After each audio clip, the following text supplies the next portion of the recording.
6-year-old child with this blank, pale, emotionless face. Blackest eyes, the devil's eyes.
Such sights to show you.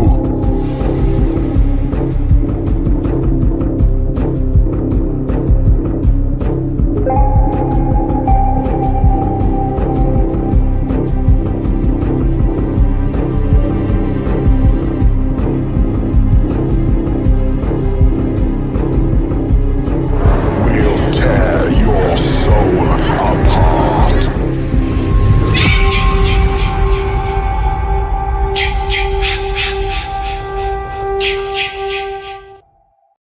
Uh-oh. Sounds like somebody's got a case of the Mondays.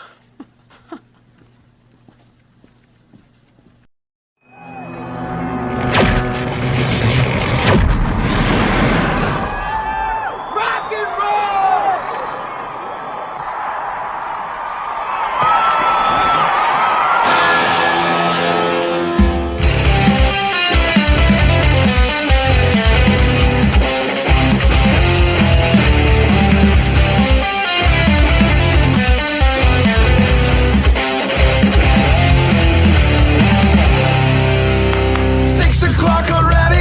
Just in the middle of a dream.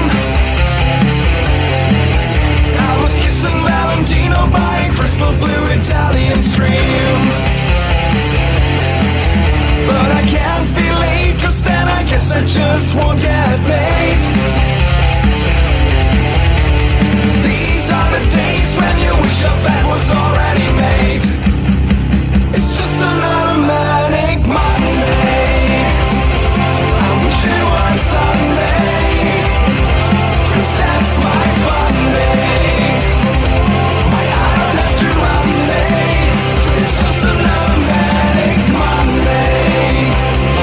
I wish it was Sunday, 'cause that's my fun day. It's just another manic Monday.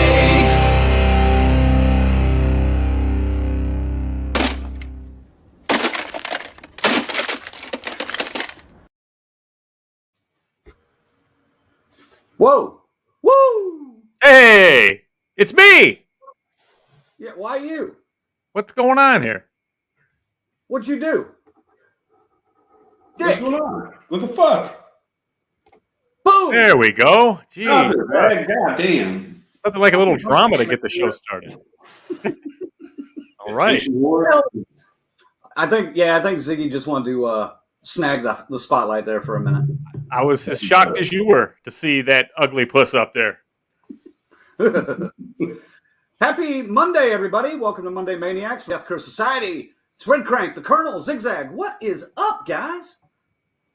Oh, the sky. It's fucking Monday. You know what that means. I'll tell you what's up. Look at that fucking choice vest the Colonel is wearing. What is that? That's Dude, the shit. we're going to do a list of 5 rock and roll horror movies. I'm going to wear my fucking battle vest. Fuck yourself. Your battle vest? Is that what you wear to concerts? Yes. Do a little twirl there for us there, Colonel. Come on. Twirl. What? I'll post pictures in our member group afterwards. How about that? Because it looks cool now, but when I stand up, I'm wearing fucking basketball shorts because I'm practicing my pajamas. So no. I tried, folks. Oh, boy. You just wanted to see him in his basketball shorts, man. That's not cool. Yeah, I did. I don't think we can get much more personal than we did last week. So we thought we got to go. We'd have to say nothing else. Well, at least we weren't on the air after hours. That would have been embarrassing. Jesus. What was that? Don't ask. Oh, I knew exactly what it was. There was no question what it was and what it was coming from. So, Yep. Fantastic. The behind the scenes stuff, guys, that's where you want to be at some point. Yeah, that's where the true comedy comes from. Like, this shit ain't even fun. It happens off here. Well, if you were there, you were there. Oh man, let's see who all's here tonight. Wow. Let's check the roll call here. We got Dave in the house. We got Tyrone, Patricia, Christy's up. Hey, Christy. Oh, Christy. Woo! About time you got a chance to tune in. S. Michael, says "Ooh, wah, ah, ah," in his disturbed impression. Very nice, very nice. Lorena's here. Lorena, Dude. Down with the DCS-ness. That's right. I think that goes along with the disturbed a moment ago. Tanya's here. Biometal X. Welcome, sir. Welcome back. Yep, Patricia's already talking about it. That vest, though. And Orlando's back. He had a much-needed hiatus in Florida, and he's got his DCS Pride T-shirt, and it looks great. Thank you, sir. Congratulations to you. Welcome. God damn it, welcome. And welcome back. A little jealous. Florida, that would have been nice. I've been freezing balls here for the past couple weeks. Florida this time of year would have been nice, yeah. Right. No shit. Northern Midwest weather in the wintertime? No, thank you. You're having way too much fun with that thing. I've got more. I know. I'm sure you do. And it worries me. It should. Yeah. So let's see. Colonel, how was your week? What did you get the chance to watch this week in the world of horror? Well, pretty much. I just did my research for tonight's topic. That kind of sucked. This was a rough one. And yeah, other than Studio 666, you have to wait for my opinion on that one. But that was about it. That's all I really had time for. Just work. French overlords are back at it again, folks. Yeah. I probably won't have a full weekend off again until horror round. So, Oof. The French. Indeed. Fucking French. How about you, Ziggy? What'd you do this week? I say, being a musician, I was kind of looking forward to this topic all along, going, yeah, man. And I remember watching a lot of movies, band, music related or driven, story driven. So I was like, yeah, I'll be into this. Boy, oh boy, there isn't much in horror in that realm that's any fucking good. But I got the research done. I put a list together. I got all 8. I even got the honorable mentions. I don't know if you guys got honorable mentions, but I did. I found them. I got a few. So, but then some wealth came my way this week. Not wealth, but I mean things I want in life, I guess. Paul Bearer Press is releasing something I've been clamoring for years. And it finally happened. They did a Father William Thomas action figure. It's the size 1/9, so it's like, about so big. I can't fucking wait, man. It looks so good in the box. I mean, it's essentially that look, like you're gonna puke your guts out, and he's got the noose in his hands and everything. I'm just giddy about it. It's absolutely cool. I can't wait for this fucking thing to get here. A little pricey, man, but this is one of those things. I love it so much. I had to do it. You know what I mean? You just can't not do it. But I did get something in hand too that I've been waiting on for months and months and months. Not really horror, but definitely pop culture. It's a board game. Hold on. Nice. Fucking Warriors board game, dude. You got to bop your way back home. Nice. This is going to be fun. I hope it don't suck. BK, stand by, dude. We're going to get this thing organized, and we'll shoot the whole gameplay, and we'll put a nice unboxing together. Cool. So, yeah, I was excited about that. But man, when that Father Thomas came out, that just I had to stop everything. 150, huh? Is that what it runs? Well, unless you have a promo code, yes. Ah, damn. I scoured high and low, and I did find one that fucking worked. So you snagged the promo code, huh? And they almost never work on those goofy sites. It's like, here, try this one. And I was like, oh, yeah. God. All right. I went, and it worked. To my surprise. Cheap. Excellent. When it's here, it will be shown to you in all its glory. Well, maybe next time the extra $125 laying around, you might want to pay for better internet. Yep. Is it going out again on me? You froze a little bit. That's fantastic. Great. I'm not getting any indicator that it's doing anything wrong. I have to give you shit for that. I'm sorry. Yeah.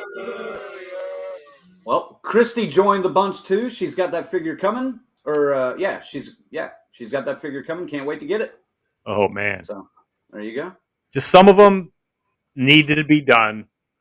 And I have an idea for a toy line but it needs to get cleared through some licensing and stuff like that. Well, I want to talk to the boys about this a little further in depth. Something hit me, and I think we could probably make this happen. I think, and it needs to happen. I think the collectors will go nuts for what this idea is. We will see. I'll be honest, guys. I have no idea what the fuck he's talking about right now. It just hit me a couple days ago. I think I mentioned it on a game stream we were playing one night, but you'll see it when I mention it later. I can't say it now, obviously. Someone will steal this shit for sure. Well, I think Patricia already did. DCS action figures. Ain't nobody gonna buy that. We'd sell. No one would buy those, right? We'd have them all, right? Red Crank with his karaoke grip. I don't know. That's the closest thing I can think of. Yep. Microphone. I don't know. Yeah. I guess I come with a bong. Yeah, you'd have a joint. You'd have the joint grip. Colonel gets a roll of toilet paper. Or a can of beer. Or both. Well, an enchilada in one hand and a beer in the other. That's right, man. Says a guy.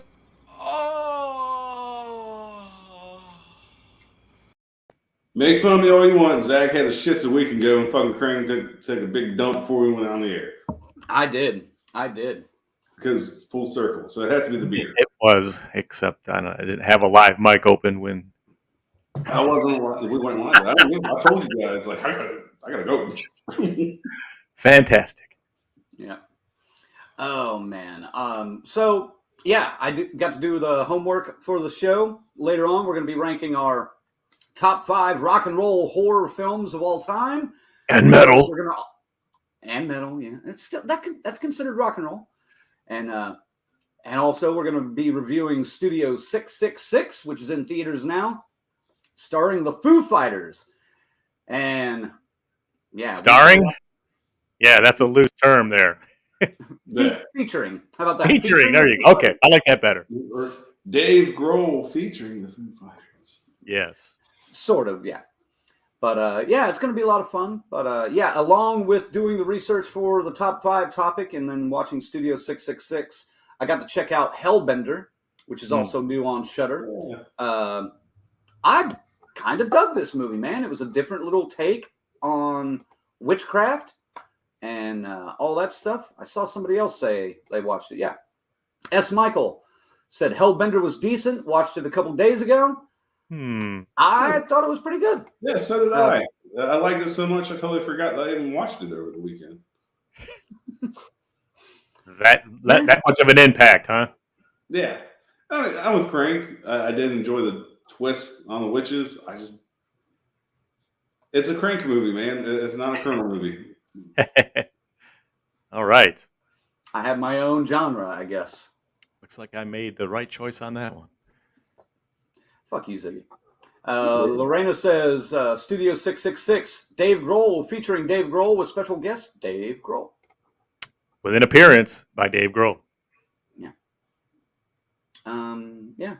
But I think that was about it. Oh, I also saw No Exit, which was on Hulu now. Just dropped. Not especially horror, but kind of a thriller. But pretty good. I like that one too. Anyway, let us know what you watched this week, and we'll try to mention it. I think Patricia had one up here. Where was it? There it is. Yeah, she started All of Us Are Dead. It's really good. I'm about 3 episodes into that, actually. I was kind of digging that, too. Yeah. I don't get till I got about 3 episodes in. I haven't finished it. I need to do it, but... Well, I ran out of time. I was like, yeah, this is, when I'm just sitting there and I'm getting off of work, that's when I'm catching up on things. I kind of got caught up in that Reacher on Amazon. That's why I kind of abandoned that one. But I'll get back to it for sure because, it's cool. It's got a thing going on in the school. It's got a thing. A thing, some stuff. It's got the thing with the stuff. Let's be honest. You like it. You like the dude with the shirt off. You're like, ooh. That might be it. Horror Realm. Patricia says he's going to Horror Realm this weekend. Have fun. Is that the one with the Friday the 13th Part 6 panel reunion with even the great and powerful Tommy McLaughlin showing up? Because that sounds like a good deal. That would be a kick-ass time. Dave says DCS sponsored by bidets. I would love to own a bidet. But we have one at the pizzeria actually, and it's quite good, especially in the summer when you're standing by the 600-degree oven too long. You can go get a spritz. It's wonderful. I'll take your word for it. Yes. A bidet for me is just when I get splashback. Well. I can't say it is nice because, like, even when, everyone's had that moment where it's like you have that shit tip Sharpie shoved up your ass and it just keeps going and going. No matter how hard you work, you got a nice stripe on there. You go on the bidet, man, that ain't happening. It's power washed right out, nice and clean. Dude.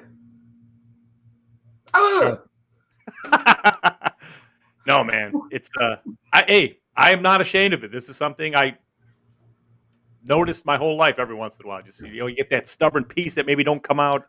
Yeah. Okay. Just saying. Well, hold up. I think we talked about shit enough tonight. Like, we're 20 minutes in. We talked about shit 4 or 5 different fucking times. Aren't we supposed to be reviewing a movie? Well, I mean, eventually, yeah. Or is it a metaphor for said movie? I guess. What if the movies are shitty that we're going to talk about? Wouldn't that fit the realm? Okay. Orlando, he got to see Funhouse, which is on Hulu.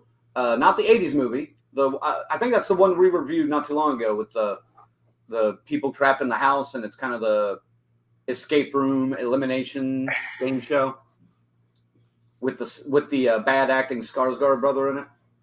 Right. That one was a few years old when we got to it, but me and Colonel agreed it was a good movie. If they had just ratcheted the gore up a little bit, we would have had a fucking clear winner. That movie wasn't bad. It wasn't terrible. It wasn't bad. And Patricia says the Fright Night reunion is Horror Realm. Chris Sarandon? Maybe. And I forget the name, the Charlie Brewster character. What's his name? Hermit's Head. Cool, Brewster. Yeah, and you got to have, what is that, the Evil Ed, Stephen Jeffries, is that it? Something like that? I don't know right now. Lorena watched a biopic on Ray Kroc, and that was pretty horrifying. That sounds terrible. That sounds McDonald's. That's the McDonald's guy. Yeah. Dave says he watched that fucking train wreck Texas Chainsaw with a flabbergasting runtime of 1 hour 14 minutes.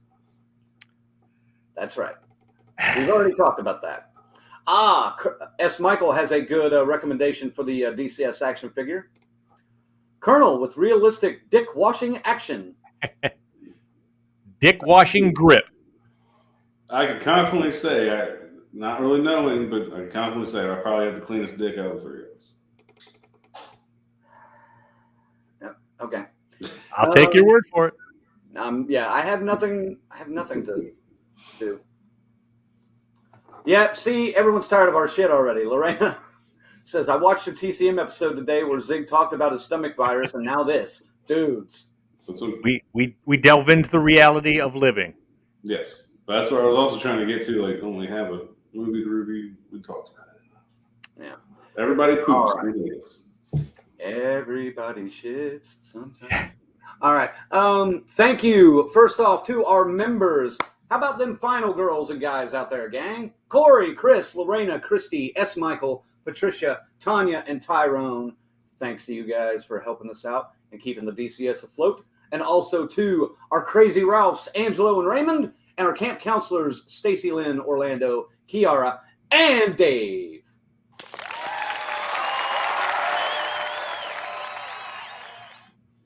Next week, don't forget, we are bringing back and doing another edition of Curse Your Luck. And we're going to be giving away the Never Hike Alone Ghost Cut Blu-ray along with an autographed poster. And yeah, it's going to be a lot of fun. We'll probably throw in a t-shirt also. So Of course we do. never fear, the DCS is here. Curse If you haven't Your Luck. signed up yet, make sure to get on our social media and tell us you want to play. And then we're going to blind draw a few players here in a couple days. So That's coming. This is it. Last chance to get on the list, to get on the game, Yeah. and Episode to be number part. What? I'm saying episode number 2. Get in for Episode 2, bitches. And it's sponsored by Womp Stomp Films, which is awesome. that's right. Thank you to Vincent and all those guys. Patricia says the Fright Night reunion has Amanda Bierce, Stephen Jeffries, William Ragsdale, and Jonathan Stark. Well, no Roddy McDowell, no Chris Sarandon. I'm out. You picky bastard. I know he's card him in there. All right. Like Colonel said, let's get into it.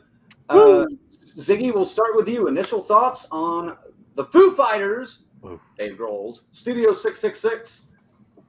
Okay, if you're expecting a straight, scary horror film here, this is not for you. Very funny. It's, as a musician, like I said, I kind of could relate to some of the things when they're writing songs and writer's block and shit like that. It applies to everything, but just the way the band interacts with each other. Now, it's going to be repeated a lot tonight. The Foo Fighters can not act, not even a little bit, not even a shred. Pat Smear and Taylor Hawkins, two of the worst attempts at acting I've ever seen, ever. Having said that, they're not asked to do too much, just to be themselves. And boy, even at times that is a struggle for them. But yeah, you got the general idea. There's this house. They're going to record the 10th album, the Foo Fighter album. And they find some stuff and it gets going. I mean, it's entertaining. It gets going. They could have fucking hacked off a half hour of this fucking movie and it would have been a nice bow on it. It probably would have been a whole lot better. Mm-hmm. But in the end, I was entertained. I didn't hate it. I was a little disappointed, but I didn't hate it. And I did have quite a few laughs in it, man. That's important at this kind of movie. And I'm sure Colonel's going to comment as well. The gore is pretty good. It's a nice mix. You get some CGI, you got some practical stuff, but it's definitely some memorable stuff there. So, initial thought, I was entertained, and I'll leave it at that. All right. How about you, Colonel? Initial thoughts for Studio 666. Well, I'll be honest. I went into this movie with extremely low expectations. Practically none. I was kind of, okay, let's see what the fuck's going to happen. By the end of the movie, I fucking loved it. I love this shit. I mean, I think it's sad that right now we have more viewers than probably people who went and seen this movie in the theaters because it is a huge fucking flop. But I think it's going to be a fucking cult classic. I'm telling you. Fucking hilarious. Yes. Check. Terrible acting. Yes. Check. I would have expected it. It's the fucking Foo Fighters. Like, Dave's the only one I thought would even be able to fucking act in this movie. And it practically is the only person that acts in this fucking movie. Dude, the cameos alone. 2 cameos. Made me fucking, Kerry King, if you want to call that a cameo, because he played a huge fucking role in it. I was like, yes. And then you get John fucking Carpenter. What? Like, fucking awesome. The gore, I'm telling you, Zach, I don't know about you, but I was like, man, this is like Evil Dead level blood. It was so over the fucking top in certain scenes. Some of it, yeah. But I will say the CGI parts compared to Texas Chainsaw were not as good. Didn't look as good. Well, but a lot of it does happen in daylight, for fuck's sake. So, well, dude, this is a horror comedy. Let's be honest. Yeah. It's not a horror movie. It's a horror comedy. Yeah. So I was overlooked. You're right. It didn't look very obvious when it was CGI when it's practical. But I fucking loved it, man. it was still cool. It was a fun movie. Yes, you could have knocked fucking the last 20 minutes off the film. It was like fucking, I've used this reference a million times. It was like Return of the King. It could have ended fucking 45 minutes earlier than what it did. But that being said, I love this film. I took my oldest daughter with me to see it, and dude, she fucking hated it. She was bored out of her mind. She didn't know who the Foo Fighters were. She didn't know who Kerry King was. She really didn't care that John Carpenter was in it. She really didn't care about the Aleister Crowley fucking references. I'm like, well, if you're a fan of rock and roll, you should at least know these. But what the hey? She's 12. She don't know. She listens to BTS. So that's what I was gonna say. If it was BTS in there recording a fucking album, she'd be like, "This is the greatest thing I've ever seen." So yes, I even hit a reminder. I'm not a Foo Fighters fan, but I love this fucking movie. that's a good point. I will say, I'm not a huge. I like the Foo Fighters. It's fine for a rock band. Yeah, absolutely, absolutely. Super entertaining. They're tight. They're great. But fucking Dave Grohl, everything he gets into, the interviews he does, the stories he tells, the books he writes, this guy's in everything, and he's an icon of entertainment. And I think anything he touches is worth dealing with. I mean, it just is. And what helps him is, like I said, I'm not a fan of his music. Yeah. But Dave Grohl's a fucking kick-ass human being, man. He's cool as shit. I mean, he even produced one of my favorite bands, Ghost EP, If You Have Ghost. So it's, of course, it's like Dave Grohl fucking has his hands on fucking everything. You're right, it turns the fucking gold. Yeah.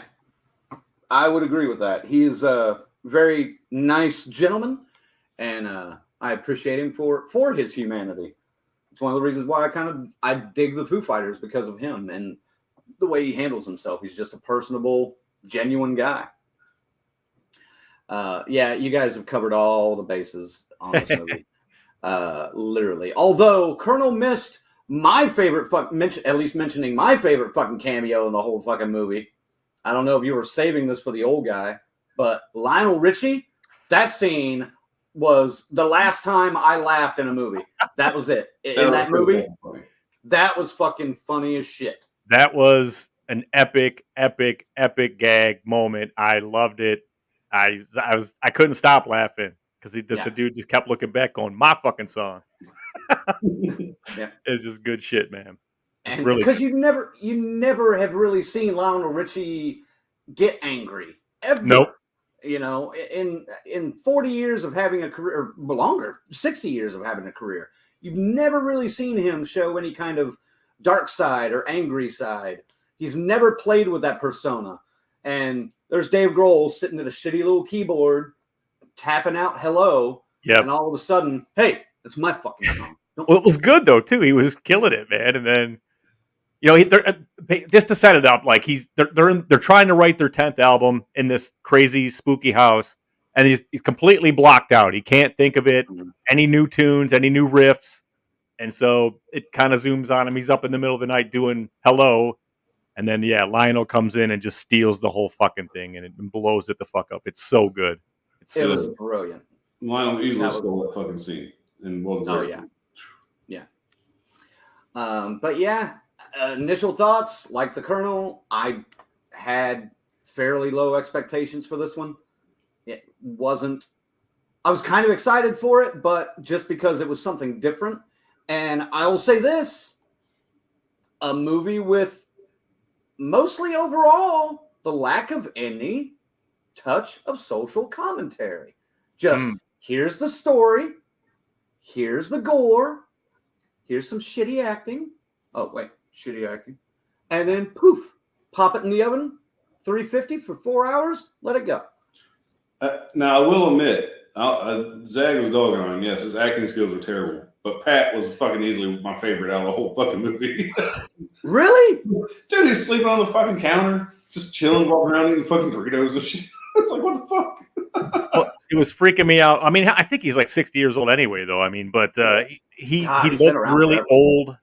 He fucking can't act to save his fucking life.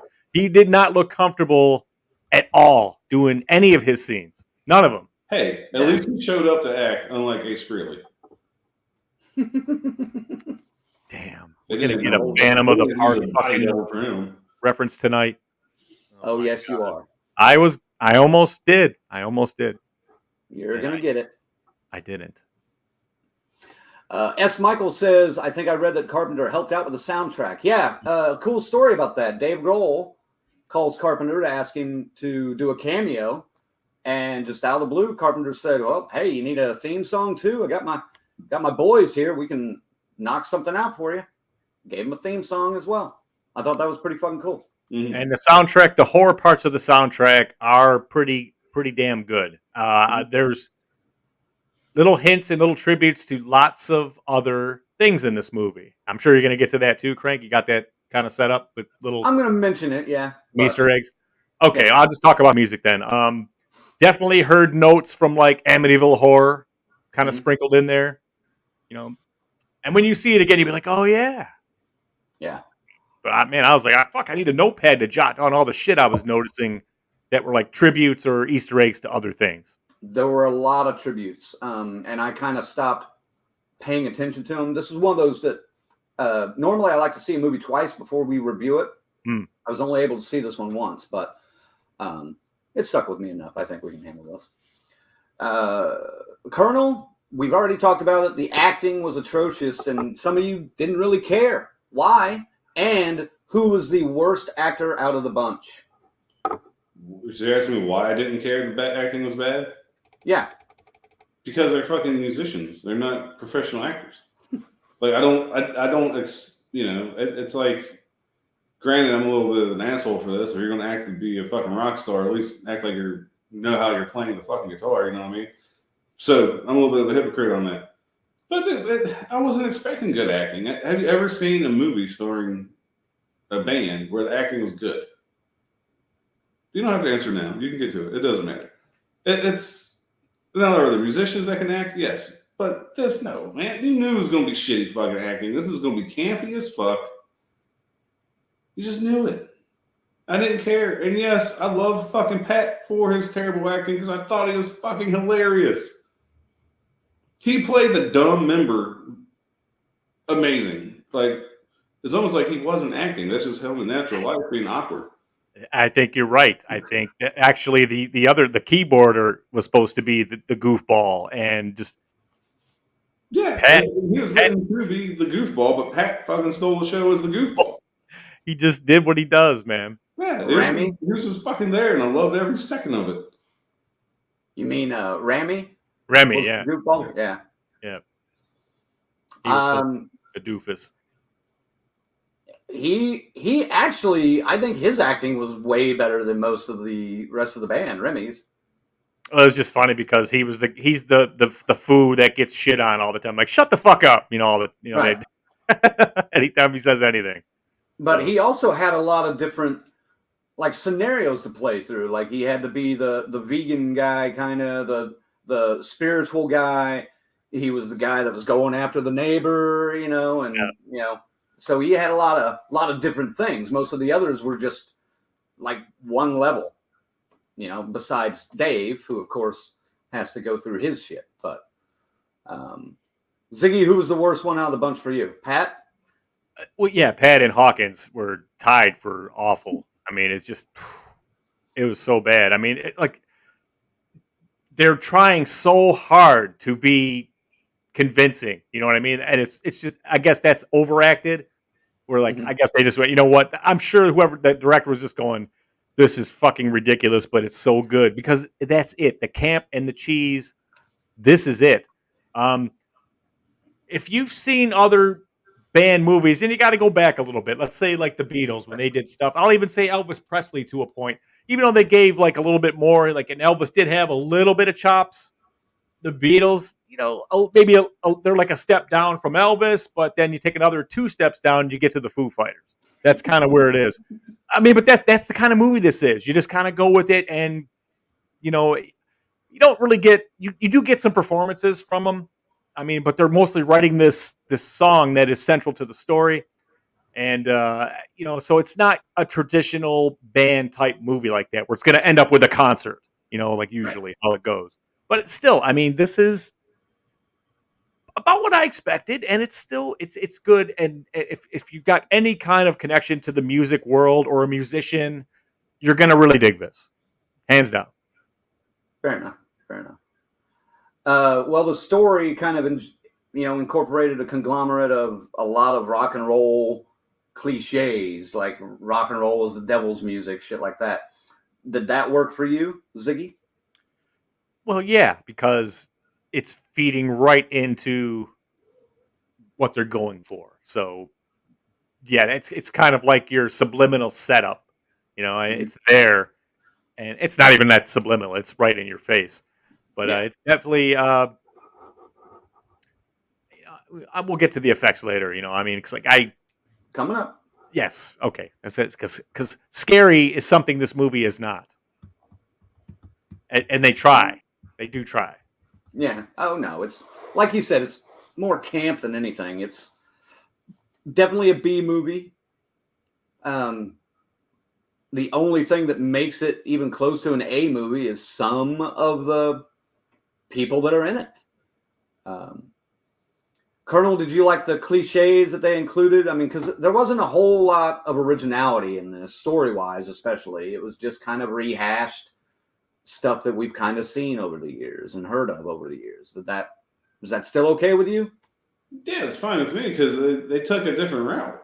I mean, you're right. It's the same cliches. All rock and roll is the music of the fucking devil, which cool. I mean, it's always had the fucking label. Everybody knows that. It is what it is at this point. But like I said, they took that little twist. Like Zach said, there's no concert at the end that you typically get in these. There's no live performances. Well, hold on. There is a concert at the end. The concert, kind of. But really, you know, no live performances. There's no crowd to kill or fucking turn into demons or anything like that. It was just a bunch of dudes in the house with a fucking dick trying to write this fucking song, which is actually pretty kick-ass. Like, I was digging it. The song they were writing. Like, I would hate to listen to a 40-minute fucking song, but right, it was pretty kick-ass. So I had no problem with the cliches because that's what I pretty much expected. These are all the same. All right. Well, what about the supporting cast? Because that was an interesting boost. You know, you got Jeff Garlin in there, Whitney Cummings, Will Forte, Leslie Grossman, Jenny Ortega. You guys have already mentioned Carrie King, and we've talked about Lionel Richie. How did these roles support the storytelling for you, Colonel? Well, I mean, a couple of them are pretty obvious. I mean, you got the record Zach and his whatever fucking you want to call her, location scout. But I already said it. Yeah. Carrie King, like it's more than a fucking cameo. And it was fucking sweet. I don't want to ruin anything yet, but it's Carrie fucking King, okay? Well, yeah, if you're in the Slayer, then that's exciting. Yeah. Carrie fucking King. And it's funny because you know this asshole, he's so self-centered, man. He's gonna be like, oh yeah, I wrote my own part and told Dave, hey man, you guys know Carrie King.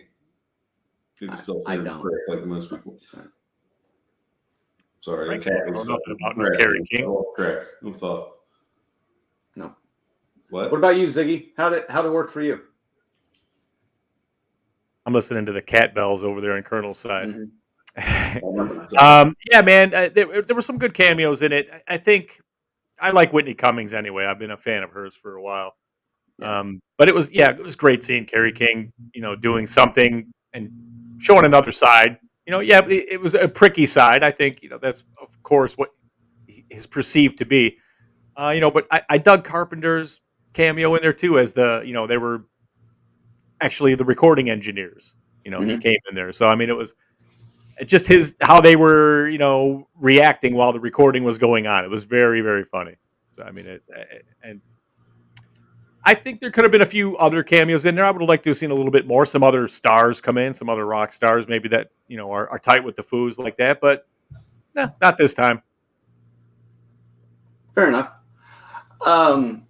One of the things this movie, well, hold on, let me hit this. Lorena says Dave Grohl is a god, and it's probably a good thing that I'm too lazy to be a stalker.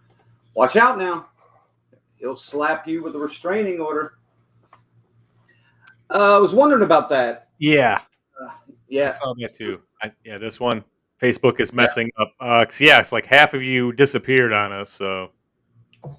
That's weird. I've been watching it fall for the last 10 minutes or so. Yeah, I don't know what's going on. Hold on, let me check something here. All right.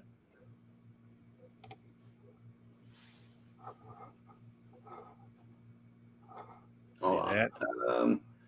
Let me mute this. Fucking Facebook, man. That's Patricia right there. Thank you, Patricia. We're looking into it here. It says we're live. I got on the phone. Granted, Let it catch up though. Yeah, it says it's live, so I don't know. Hopefully maybe restart Facebook and come back in if you were trying to watch it on there. All right. Lorena says it's working for her, but it's she's got YouTube on standby just in case. You know, everybody gets YouTube up just in case too, I guess. If you care. If you care. I was thinking, fuck, man, we're killing them tonight. We're driving them out with this. Yeah. One of the things I liked about this movie was it reminded me in tone, by the way, to like the old celebrity crossover episodes of like sitcoms like old Scooby-Doo and Harlem Globetrotters, visiting Scooby-Doo, and Gilligan's Island whenever they would have, stars show up on the island briefly. And I got to thinking, if shows like that were still being made today, the Foo Fighters would be a natural fit for these kind of shows. Did you get that at all, Colonel? That kind of throwback vibe, but somewhat modernized? Well, yeah, I mean, probably not as much as YouTube did, because not trying to be mean here, but I mean, I was watching the Scooby-Doo Gilligan Islands reruns during the summer when I wasn't in school.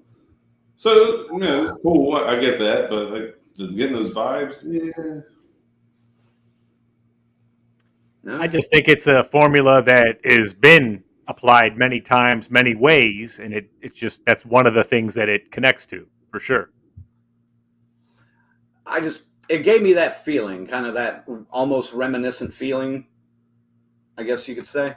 But I mean, I don't know. It had that same, the movie opens in like the 90s, and there's something horrible happening in the house, and then it goes to present time, and they return to the house. So you already got that. There's something going on within the house that kind of gives you that, Yeah. So it's that kind of setup. So, I mean, that's something you've seen, too many times. Oh, yeah. Well, go ahead now, Ziggy. Tell me your favorite kill, because like you guys have said, the gore was pretty awesome in this. I guess just because it was so fucking rowdy, there's a scene with the sex scene? The sex scene with the keyboard player and the neighbor that's trying to warn them that, hey, I've been kind of watching this house since the 90s, just kind of, there's a gateway here to another side, but then she's a big horn dog. She wants to fuck one of the Foos, so they're getting it on, and then somebody who gets possessed is under the bed with a chainsaw. And the chainsaw, and it pisses me off because it was in the fucking trailer a little bit. And the saw comes right through her face and into his face, and they both get sawed right in half, and they just they part. Yeah. I mean, and her legs are spread and shit. It's just wild the way it comes. They fall apart and everything, but it was really cool. It looked cool. It was definitely a neat trick for the saw in half. So that was the one I liked. All righty. How about you, Colonel? Oh, since I can't use that one, I thought another good one was the DoorDash driver. I like the little throwback to, it was George Romero with the guts being ripped out and shit. That was pretty good. There's another one I really liked. I had three I really liked, but I won't say the third in case it's Frank wants to not, give it. then I'll mention it. All right. I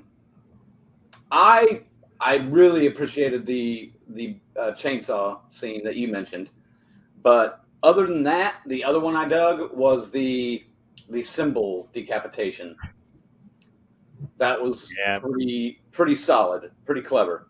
Well, it was just good because it hits him, above his jaw, so it severs him here.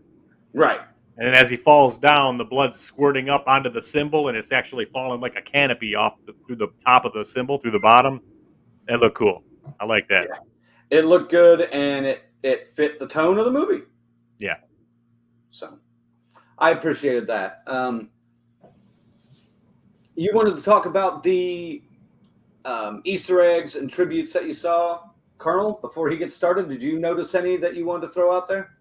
No, to be honest, I wasn't looking for them like you guys were. I was just going for the ride because, like Crank, I just need to take the fucking collar off of her.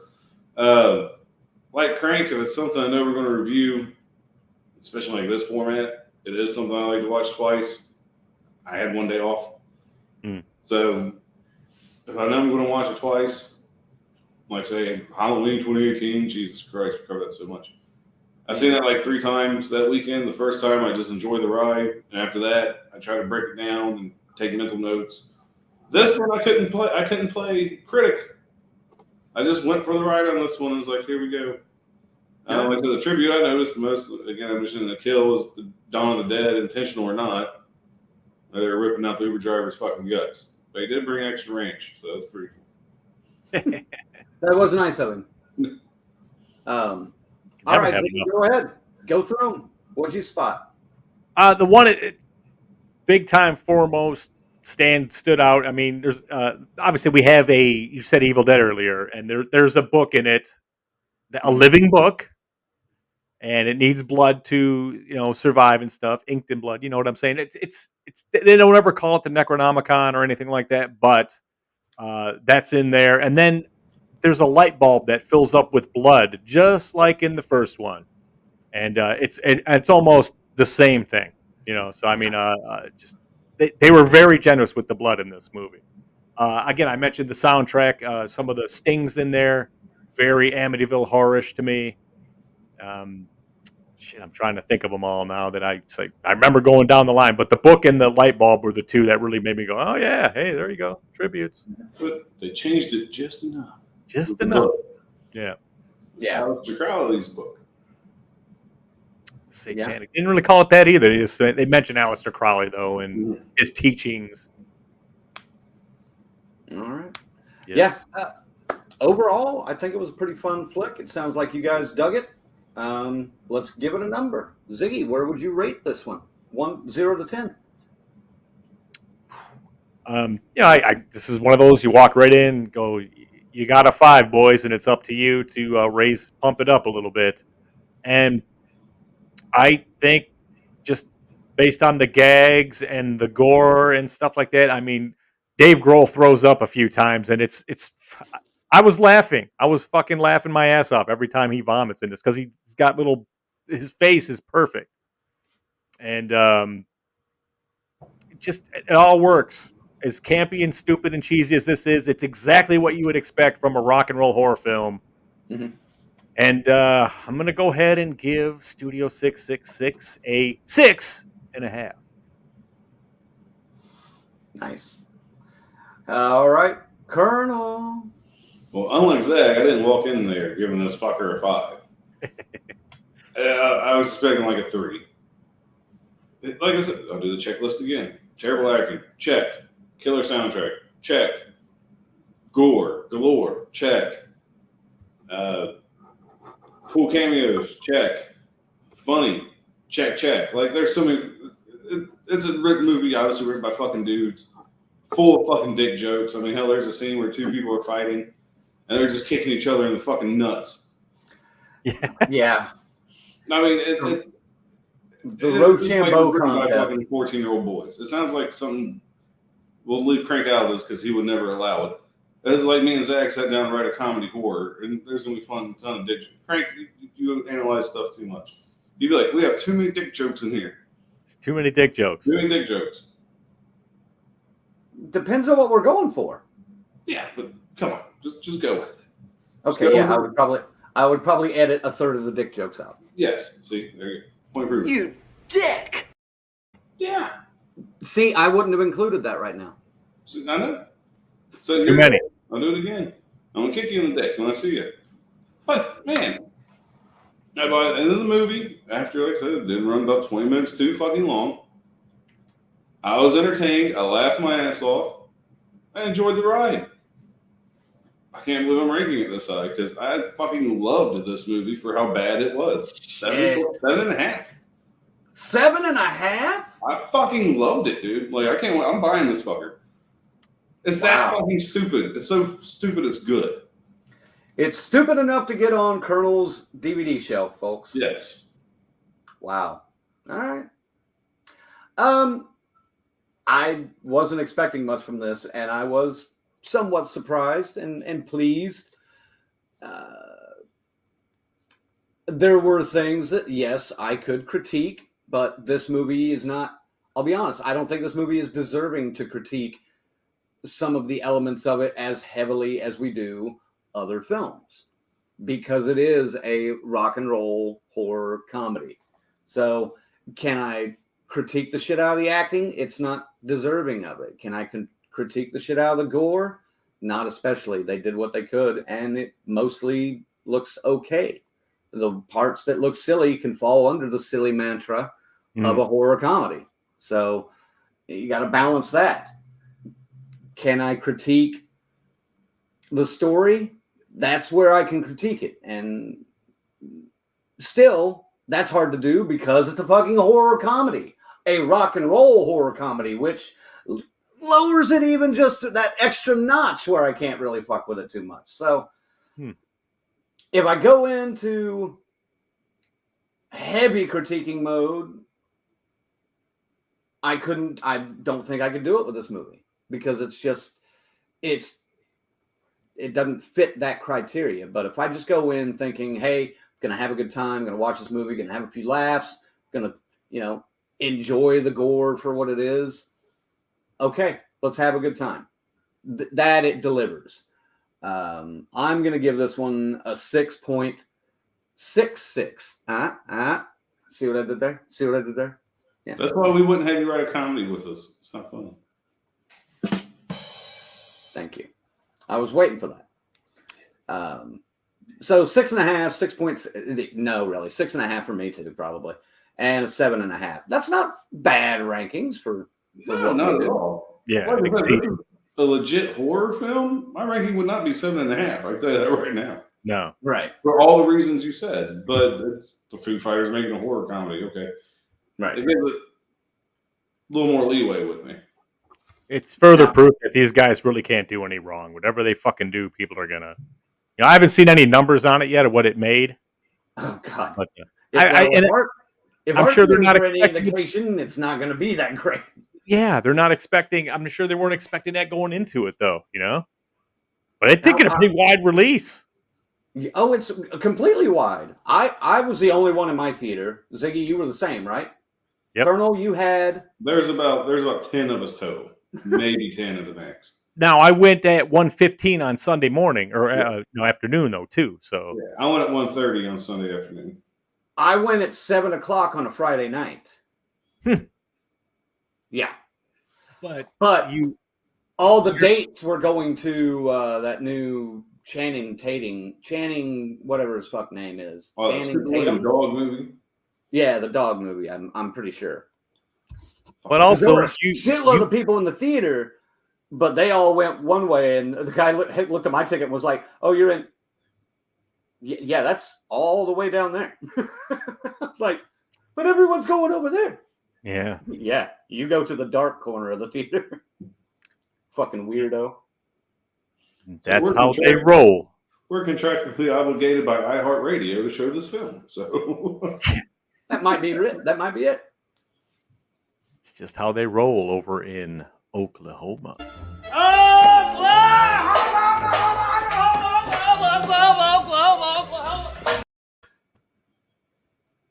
Friday night, 7:00, one seat. One tickets sold. I was confused because he spun the screen around on me, and I'm all like going. He's like, "Yeah, just pick your seat." I'm all like, "But they're all." It's like, no, they're all open. There's no one. You got the only one. I was like, "Oh, okay." I just went right in the middle, man. F6 and row E or whatever the fuck it was, Patricia says she'll have to check it out. Yes, you should. S. Michael says, when it comes to horror musical comedies, they do kind of defy critique. The heart factor is everything. Okay. Keep that in mind when we do our top 5 then. And Lorena says, you know, that's how you know a movie's good, when all the squares are in the other theater. Yeah. I really don't mind that theater was packed and mine was empty. I'm okay with that. I prefer an empty fucking theater. I'll be honest with you. That was a trip. I haven't really been down like that low in a while where there's nobody there, So it was okay. A little bit of okay.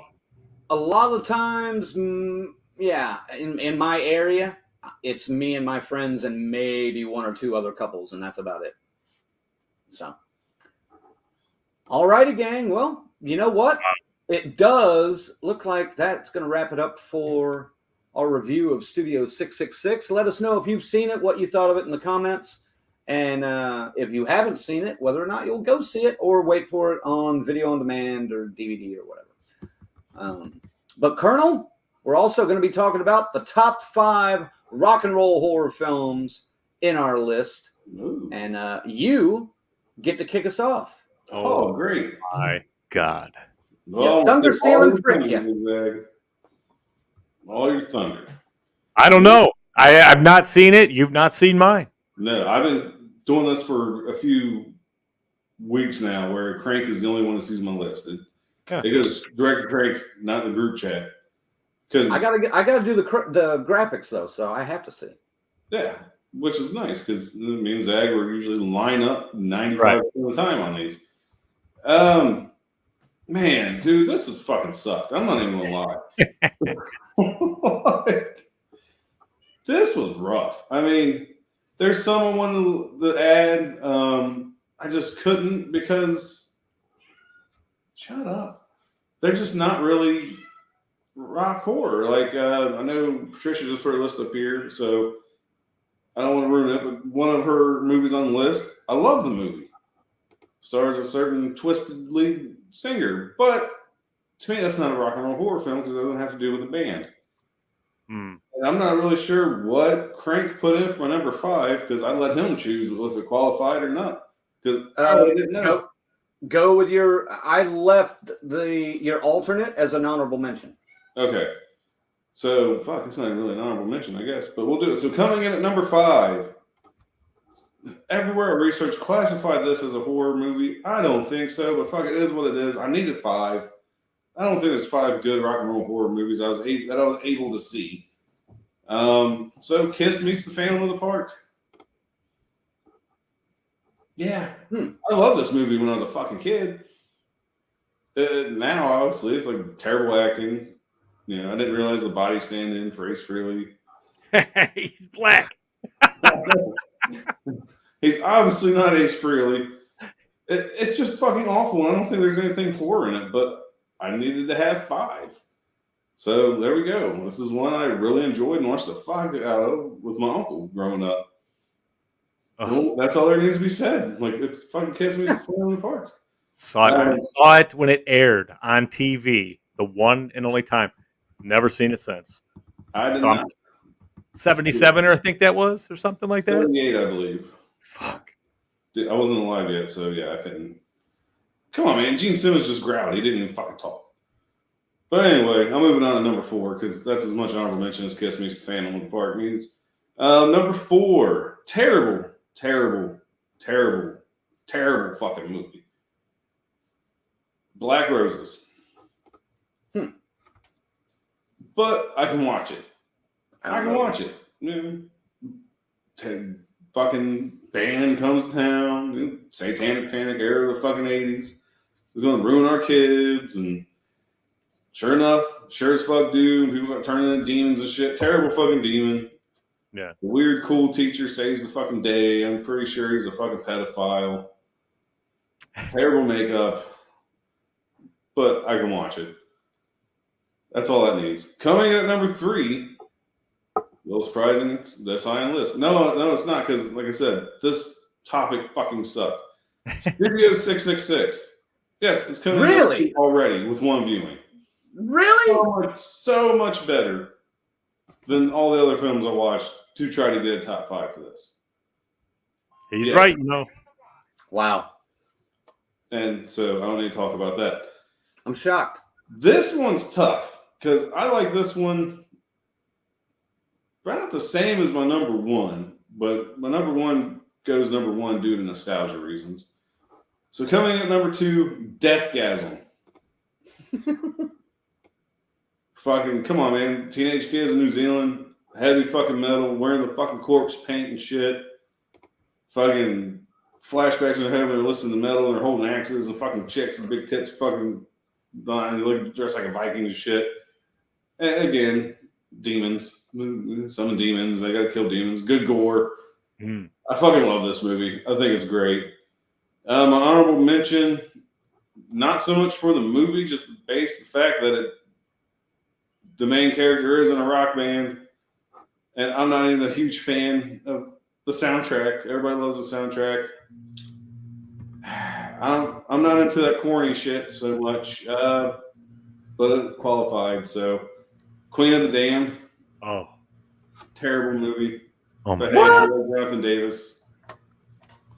Yeah. All right. Yeah, this movie's just bad. It's not that great. Well, just compare it to Tom Cruise's Lestat. Yeah, it just doesn't. Well, it's they also tried to cram like 2.5 books of material into 1 hour and 45-minute movie too, and that was an epic failure. Yeah, they should have took the Peter Jackson approach that had this one book. Let me make it into 3 fucking movies with like the Hobbit. And he ruined that just the same way, just for the opposite reason. I don't know about Queen of the Damned though. That movie fucking sucks. We're coming in at number 1. Oh, I get steal all the thunder on this one, baby. Yeah, you do. Trick or Treat. Sammy Curry. Yes. The ultimate, this cat is losing her shit. The ultimate heavy metal horror film, okay? I didn't even grow up in the 80s. But all of us metalheads feel the same fucking way at one point or another. I know we talked about this in the past. That's kind of like why I like Deathgasm, because it's kind of the same concept here. To an extent. It's like, they're on the same field. But man, Sammy Kerr is fucking awesome. I would rock it. The soundtrack. Hello. Yeah. The soundtrack's fucking killer.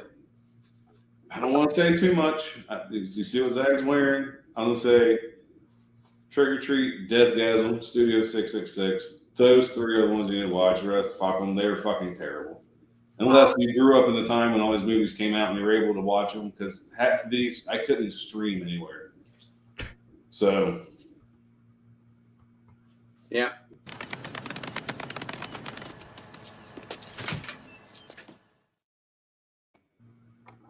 Excellent list there, Colonel. I guess. Thank you.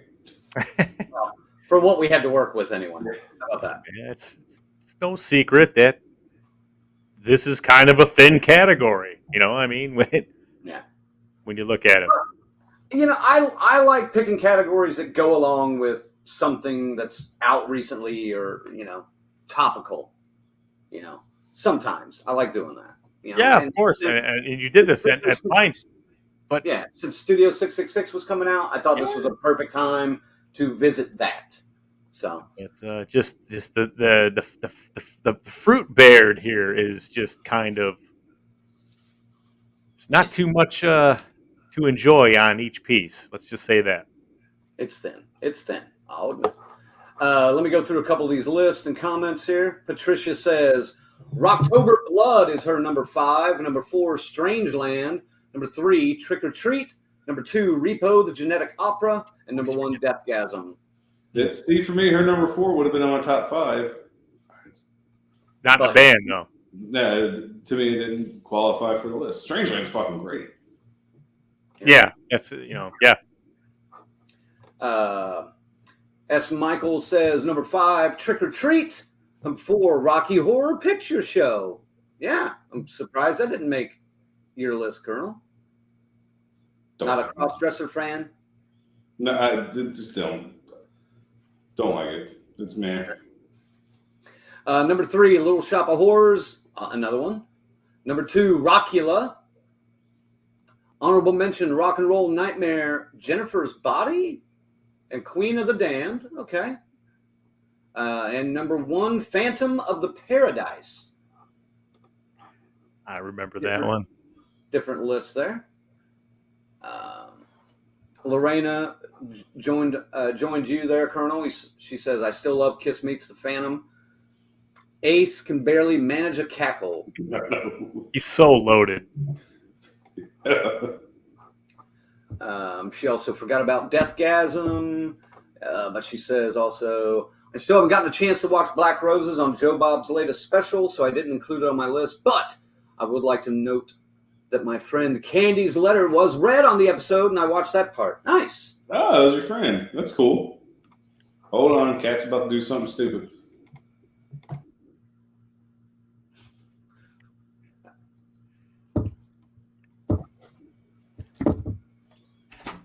Little fucker's about to jump in some open shit. He's gonna get stuck. We had to imitate you. All right. Lorena says she stretched the definition of rock and roll horror a bit, but I got 8 that way. Excellent. We'll get to your list here next. Number 5, Monster Dog with Alice Cooper. All right. Number 4, Rockula. Number 3, Kiss Meets the Phantom of the Park.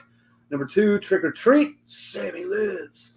Honorable mentions, Terror on Tour, Rock and Roll Nightmare, and New Year's Evil. And what? Number 1, holy shit. Wild Zero, Godzilla Does Rockabilly in Japan. Woo! Woo! I guess we put that up there with Easter Bunny and Santa Claus and shit. Oh, I think you do. Ice cream bunnies. Another one I'm going to have to put on that list, I guess. Adam says Queen of the Damned was all right for what it was. Extremely overrated. Yes. Yeah. I see that movie as like a cash grab kind of thing, because you did so well. Yes. Tried to cash in on that, especially with Elia. American Werewolf in London, American Werewolf in Paris. Right. Exactly. Yeah, this wasn't a decade later, cash grab, though, man. No. God, Queen of the Damned so fucking bad. Yeah. Oh. Adam says, I have yet to hear a better movie soundtrack than the Crows soundtrack. That lineup was absolutely filthy. That was a beautiful soundtrack. We've done soundtracks before, though. It's getting to be it's over a year since we got to revisit that one again at some point. There's been a few new shit to come out we could add to that, but I mean, that the tour Terror on Tour, isn't that the one with the clowns?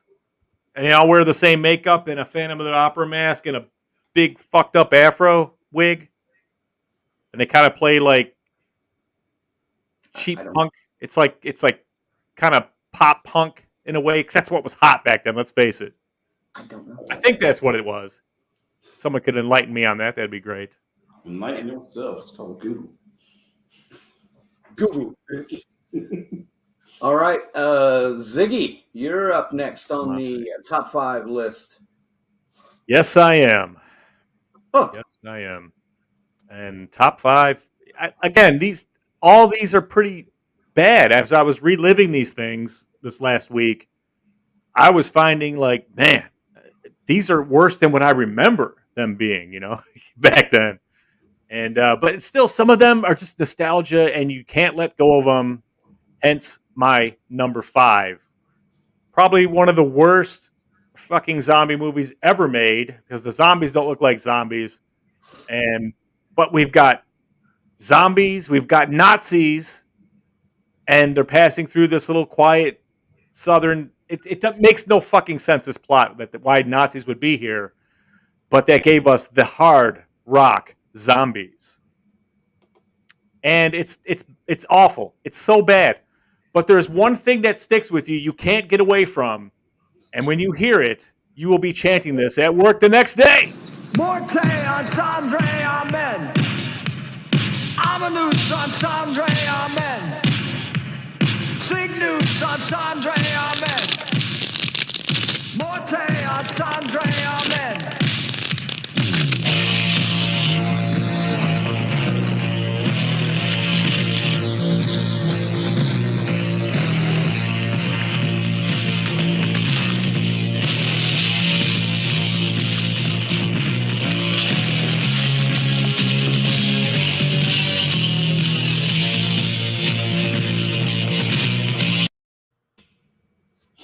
What the fuck is that shit, man? Those were the most shallow graves I've ever seen in my fucking life. And they have started fucking eating them. They have like Kiss style makeup, dude, but it's so bad, dude. And they walk to the beat of the song like that. They're always doing this, and they're going Vogue and stuff at points and shit, dude. It's so bad, but I love it. I fucking love it. And it's number 5 anyway. So, I mean, come on. But yeah, Hard Rock Zombies, man. If you really want to laugh, there you go. Keep that in mind. A fucking home camcorder. Like the first ones are like this fucking big, but the VHS. Oh, yeah, dude. I mean, keep that in mind, folks. That was his number 5. So there are 3 other movies he's going to talk about later that are worse than that one, in his opinion. Well, not necessarily. This is all the eye of the beholder again. Oh, really? Oh, really? Yeah. Oh, now you're going to try to start digging yourself out. No. When you start with the Hard Rock Zombies, you know that this is probably going to be a disappointing list. But I digress. Let's go. Number 4, we talked about it. Great gore, corpse paint, deathgasm. It's fucking spawned memes. Yeah, man. It's what I got here. I liked better. I enjoyed myself with it, but like these next 3 probably could have all been the same. Number 3, Uncle Peckerhead. It's just fun, man. It's bad acting again, but it's got some decent gore in it, man. And it's quirky like oh god, I'm not going to think of the stupid name now. The E.T. ripoff one, the baked or fried berry. Fried berry, that's the one, right? Just kind of silly like that. But it's in the end, it gives you just enough. You know what I mean? And the gore carries it through, as with most of these. But if you want it like a punk rock, this is more punk than metal or rock and roll. But I mean, it's cool. It's cool. Younger cast, acting not really great, but way better acting than my next pick, which we talked about in depthly already tonight. David Grohl and Studio 666. This is a rock and roll horror list, crank. That's what this is. And entertaining plays a big price on this list. And that's why it's at number 2 here. And we didn't really get into the demons too much, or the effects of the demons. They were awful. They were terrible. They're not scary at all. Because there's moments when they're walking around the house and everything, and the demons are popping out here and there. It works the first couple of times, and then they just do it the rest of the fucking movie, and it sucks. Anytime there's not, they forget to put the smoke on them every once in a while too, and it just takes away from the whole thing, man. But anyway, that's number 2. I do have honorable mentions, and I'll just quickly breeze across them here. Black Roses. I mean, if it's good enough for Joe Bob Briggs, it's good enough for the DCS. So that's kind of where that is. Green Room, Patrick Stewart. This was, again, I don't know. We got with these fucking Nazis. The Nazis are ingrained in the horror and the punk scene here. But it was interesting to see Patrick Stewart in a role like this. You're looking for something different, go right ahead. And then the third one, because I know we owe a certain member an in-depth review on this one, and it may be coming sooner than you think. But Rockula. Now, keep in mind, folks, Rockula is worse than the Hard Rock Zombies, in his opinion. I'm just saying. I'm just throwing that out there. Go ahead. Well, at least the Hard Rock Zombies had a little bit of horror in it. Rockula doesn't have any. It's just a fun fucking movie, and it's more or less the music and the band and stuff is why it made this list here at all. Repo I left off. You know what I'm saying? A lot of these could have made it. But hey, man, obviously there's only one fucking movie when it comes to metal, rock and roll. No false metal here. Sammy Kerr, baby. Trick or Treat. My boy Eddie Weinbauer, man. Soundtrack. You got some gore. It's practical and not all of it's great. And there isn't buckets of blood in this movie either, but it's damn sure set in a music realm with radio DJs. You got Gene Simmons, you got Ozzy Osbourne in it. I mean, a great story. You know, Skippy from Family Ties just in there. It works, man, and I love it. It still holds up to me. I know a lot of people watching go, man, that is not good at all. Fuck that. This was a fucking timepiece. It's a great fucking movie, and I'll always hold it. It'll always probably be the number one music horror movie for me. Trick or fucking Treat. Fast way, baby. Yeah. Now, here's one thing about this movie that bugs me the more and more I watch it. All right, so Sammy Kerr is pretty much like electricity, right? How the fuck is water going to stop him? Water's a great conductor for electricity. Like, I rewatched this again because, like I said, I wasn't sure what was going to be number one, Trick or Treat or Deathgasm. They're like this, like Trick or Treat, here's Deathgasm right behind it because Deathgasm was more the music I was listening to growing up. So I related more to the heavy, like, death metal and shit like that is where this is, you know, metal, but close to like your hair metal, whatever.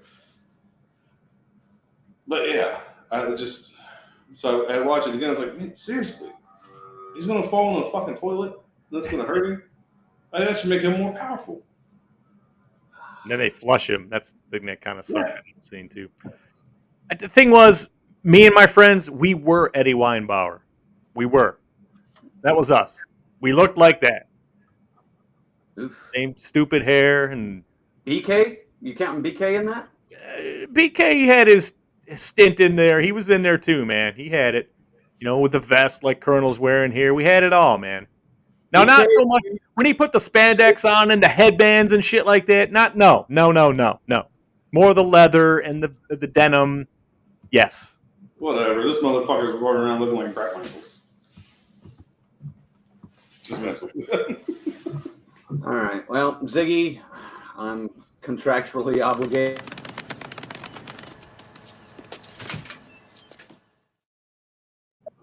And I'm contractually obligated to remind people of that song. Morte on Sandre, amen. Do it again. What? Do it again. Oh, yeah, my bad. Everyone get in. Come on, man. March in time. Morte on Sandre, amen. Amanus on Sandre, amen. All right, that's News on Sandre, amen. all right. I do it like this. That's right, man. Strike a fucking. Oh, yeah. Gets the Colonel move, right? Seriously, man. I know Crank doesn't give his list, but what the fuck was that? I'll tell you, man. Now, what's funny about this scene, when he's writing this song and putting it on the tape that gets played at the gravesite that revives the Hard Rock Zombies, it's all recorded only with an acoustic guitar and a little tape recorded microphone, like the old school, the black with the, you know, the buttons and everything. But then when he plays it back, And when he plays it, it's got the drums, it's got the whole thing, it's electric. It's like, okay. So, I mean, all of this plays into why this is such an awful, awful, gloriously fun movie. well, okay. Lorena says what you described earlier. Yes, that's exactly what Terror on Tour is. And now you, oh God, the collective you, don't have to watch it because it stinks. Oh, okay. I thought she was going to say we had to watch it. It's too late. It's too late. I want to watch it. I'm done with rock and roll horror for at least a good 9 months. She also says it's been too long since I've seen Hard Rock Zombies, probably for good reasons. Yeah, that clip is reminding me why. Yeah. All right, good list, Ziggy. Jesus That was Christ. a good list. The end of that fucking movie, it ends with the girl, the zombies return to their graves after dispatching the Nazis, of course. And the girl is pining away at the grave, and the hand pops up, Carrie style, but has the ring. Colonel doesn't want to be the spoiler. He's I actually want to watch this. Don't ruin the fucking ending. okay. Well, Dude, it's not much of an ending. It's not like, oh, okay. Spoiler alert. Fuck. No shit. Yeah. Right? Mm-hmm. It's like only 39 years later. I'm sorry, it's not readily fucking available, dude. I looked. That one? Where did I see that one? On Tubi, I thought. No? Is that on I don't Tubi? know. I Googled it and it said it wasn't streaming fucking anywhere. I'm not in a hurry to see it right now, though. Clearly. Oh, it's on YouTube. Watch it on YouTube. You can watch it on YouTube for free. Oh, man. Well, I don't know if I can top these guys' list because, A, I am not as... I know Zigzag said, top 5 metal. I did not go metal. No.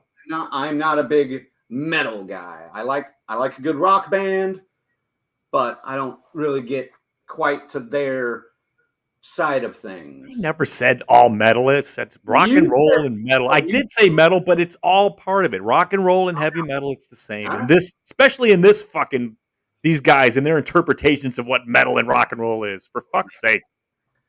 So mine is a little different, as you can probably figure out. And honestly, I think Andy was the one that mentioned a couple of them that are on my list in the comments earlier, and I'm not necessarily shocked, but damn it, Andy, you're stealing my thunder. You thunder stealer, trick you. But number 5 for me, a lot of these I'm not going to spend a whole lot of time on. A couple I will. Number 5, Queen of the Damned.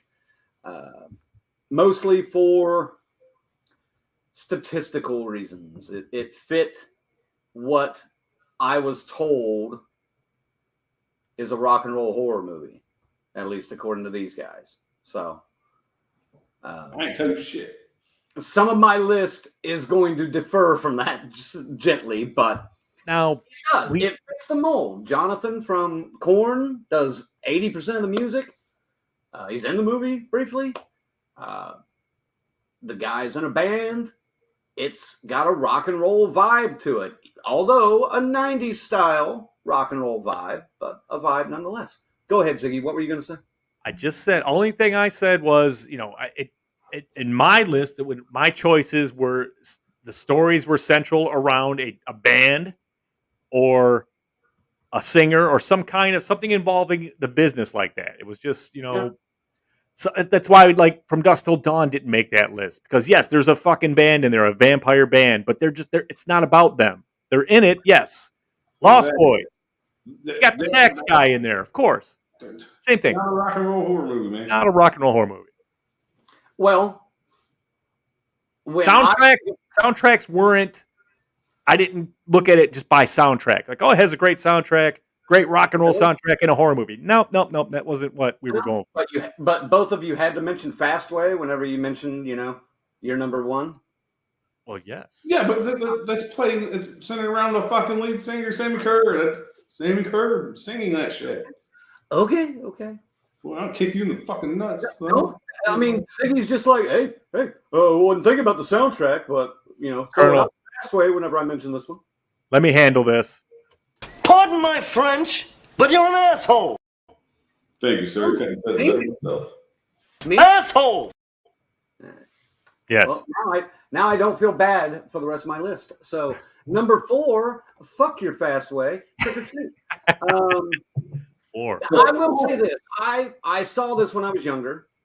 I wasn't a huge fan of it. I appreciate it a little bit more now for what it is. It is a great, bullied kids revenge movie. It is that.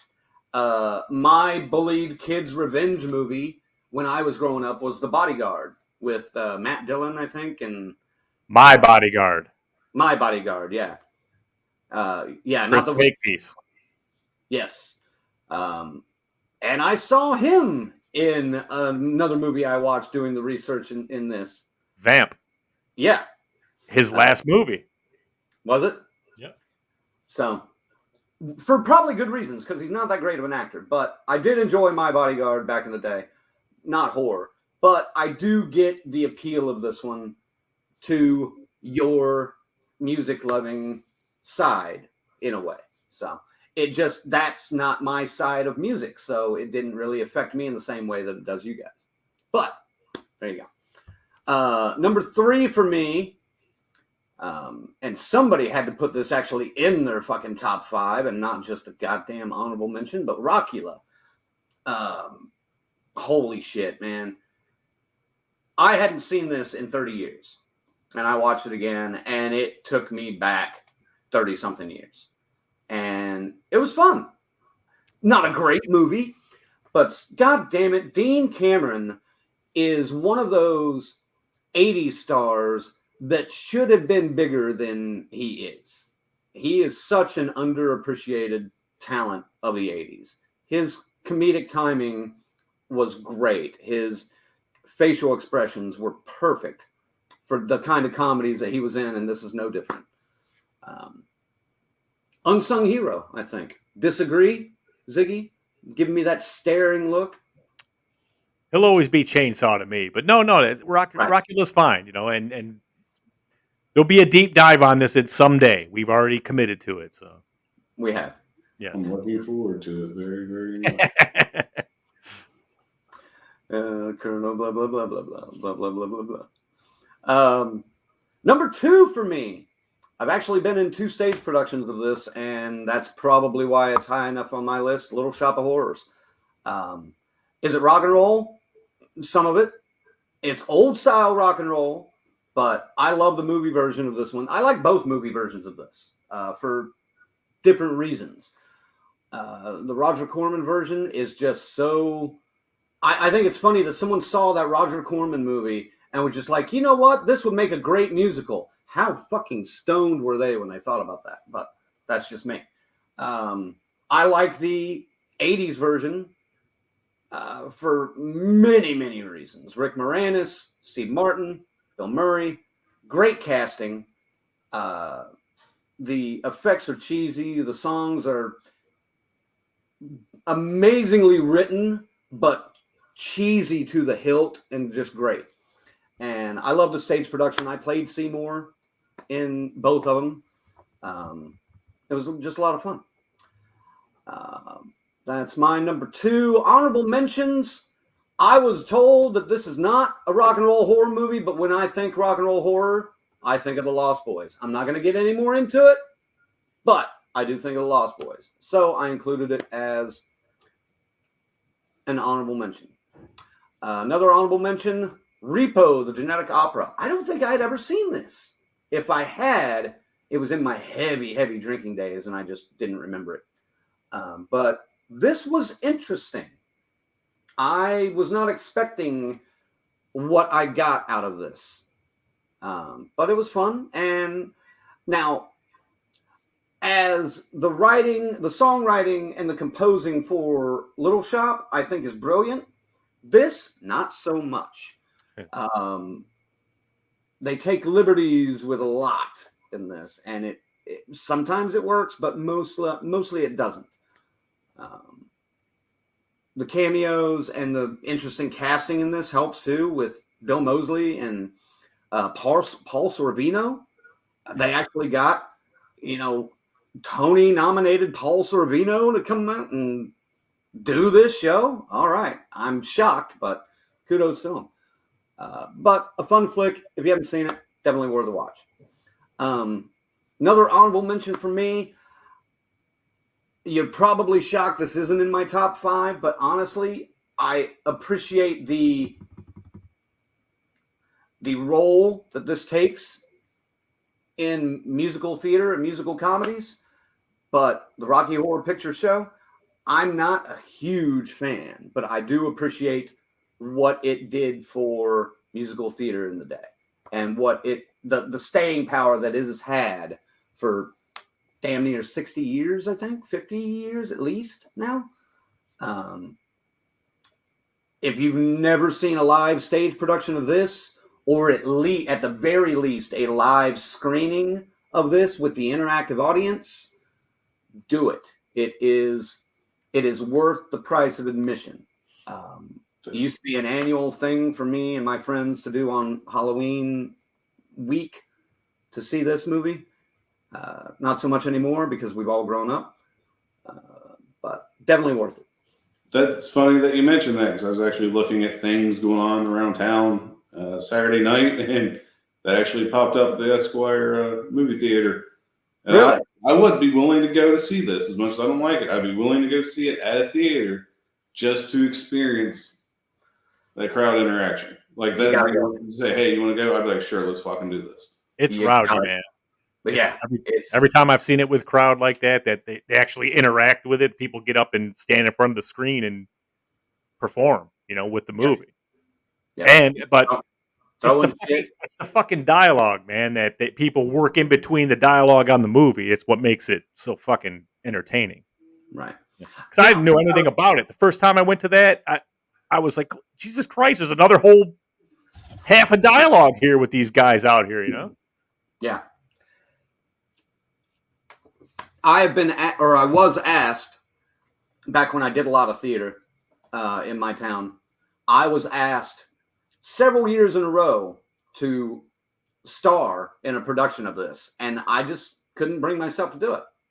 I was just like, I could do it, but this is not my role, and I doubt I would feel as comfortable dressing as Frankfurter in front of a crowd like somebody else might. I don't think I could do it. But yeah, I turned it down multiple times. Yeah, I was asked to play the guy in the gold Speedo a few times, but they just couldn't afford it. I bet you were. I was every fucking time. So, sorry, ladies, can't do it. Can't do it. Got about 3 cuts. Better put a ring on it. Put a ring on it. Huh. But my number one rock and roll horror movie of all time, it was mentioned earlier. Neither of these guys have brought it up at all. But The Crow, man, fuck yeah, he was a rock star. Man, that's that gray. You son of a bitch! You dipping your toes in that gray area again. He was in a band. He was a rock star. I can't star. say you're fucking wrong. Granted, it didn't make my list based on my criteria, or else it would have, because The Crow's a good fucking movie. Who was in a band in Rocky Horror? Meatloaf's character. What? Meatloaf's character. I think. Hey, you guys have your criteria. I asked, but I didn't listen to you. You asked about the Lost Boys, and it was. I got this list of like 6 things from Ziggy that was just like, well, it's got to be this, got to be that, got to be this, got to be that, and I'm like, I just said it had to be. I wanted it to be musically centric to the story. I wanted it to be, musicians, preferably. I said that's what I'm going to do. That was my criteria. Yeah. But you asked about Lost Boys. I said no, they're a gang, not a band. All right. And like I said, they look like rock stars, but they're not rock stars. Doesn't count. But then I went, oh wait, sax guy. Yeah. That'd be the same as saying, oh wait, there's a band in From Dusk Till Dawn. Dude, central to the story. We can talk about the Lost Boys being a fucking rock band or not, or rock and roll movie or not. And every time I say, I still believe that it's not a fucking rock movie. You still believe? I still believe. All right, just checking. Sorry. Just checking. You know what I believe? That clip. You're gonna get us kicked, man. Who owns the rights to that fucking song? They're out of business. We can play that shit all day. Oh God, no. But yeah, The Crow, number 1 on my list. If you don't like it, let's look at it. Good list.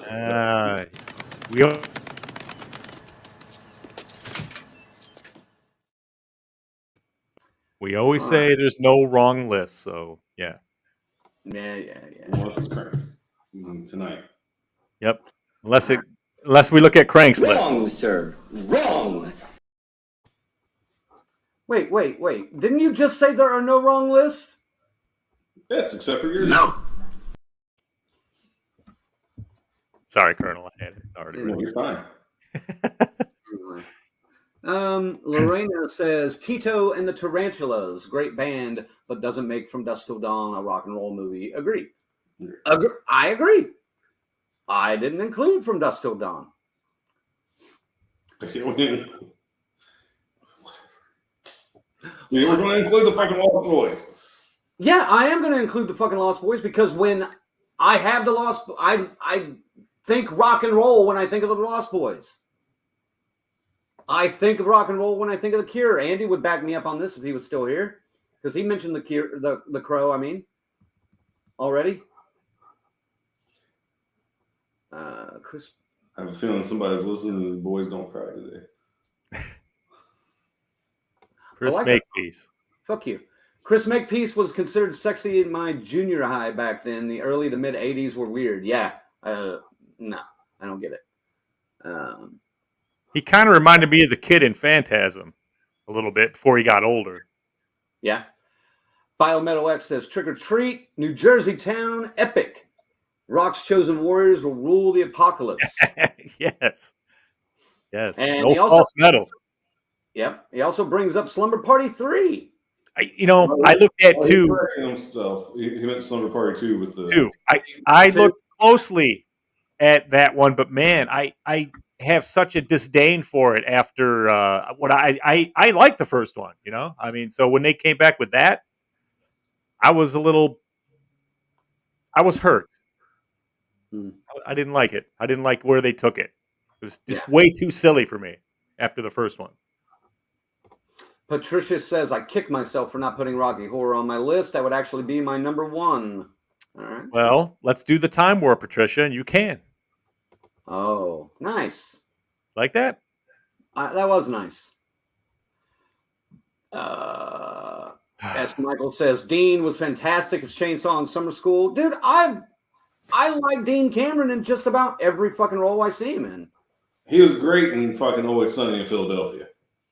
He always makes me laugh in working, Men at Work when he's all tied up, the ties in his mouth as a gag, and Emilio Estevez is eating the pizza, and he's all, "Did you make this?"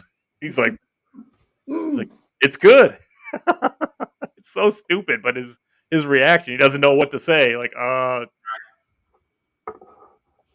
Lorena says, Little Shop didn't even occur to me. Good one. Yeah. Steve Martin as the dentist, classic role, and he just chewed up the fucking scenery with that role. Live screening of Rocky Horror is the best from Patricia. Yes, it is. And she says a friend of hers did an Audrey 2 burlesque act. That would be interesting. Lorena says, you'd be a great riffraff, though, Crank. I would now. This is now. Wait a minute. I'm not sure how to take this now. That's fantastic. I see it. Now, yeah. I fucking see it, man. That's awesome. You gotta remember, this was like 20 years ago when they were asking me to do Frankfurter. So. You need to put a fucking pillow in the back of your shirt. I'll put like a fucking beer can or whatever the fuck he has. I don't even know if I get Meatloaf mixed up with another character, but I'll do Meatloaf. I put a motherfucking gold spears on, but I'll do Meatloaf because that's the body shape I have. So it's fucking I brilliant. may do that for Halloween. Now that you brought that up, you got to do that. You're doing Riff Raff. I got to do Art the Clown. We got to get one for Colonel. Yeah, for Halloween. Yeah. I already got the Roy Hood and everything. I could do that, but that's no fun. That is no fun. You could do the 2022 Leatherface. Fuck that shit. You know what I'm gonna do? I'm gonna do a fucking hard rock zombie. Just put some white grease paint on my face with a black circle. Boom, done. Morte on Sandre, amen. Amanus on Sandre, amen. Signus on Sandre, amen. Morte on Sandre, amen. Sorry, I was trying to get to where they rise up, actually, but. Yep, Patricia says, my life with Thrill Kill Cult is in the Crow. Yes, they are. And again, another band from the 90s that was great to see live. S.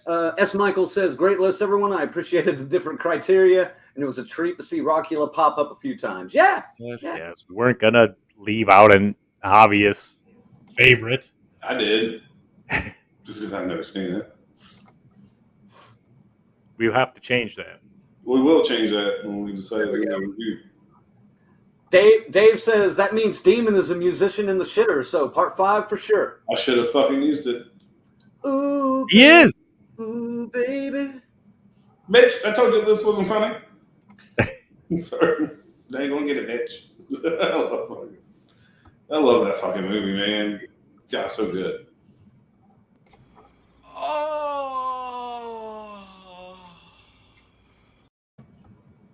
Patricia's got an idea. Colonel can be Jackie Daytona. I would love to do a fucking Jackie Daytona. This has crossed my mind when I recently just rewatched the entire series, What We Do in the Shadows again, for like the third fucking time. I would be more willing to do it if I had a Nadja. Or even a fucking Nandor. Then I'd be a little more willing to do it. But it's like a solo costume. I don't know if I do Jackie Daytona. But I might. Because, man, all I really need is a actual vest, poofy shirt, and fucking toothpick.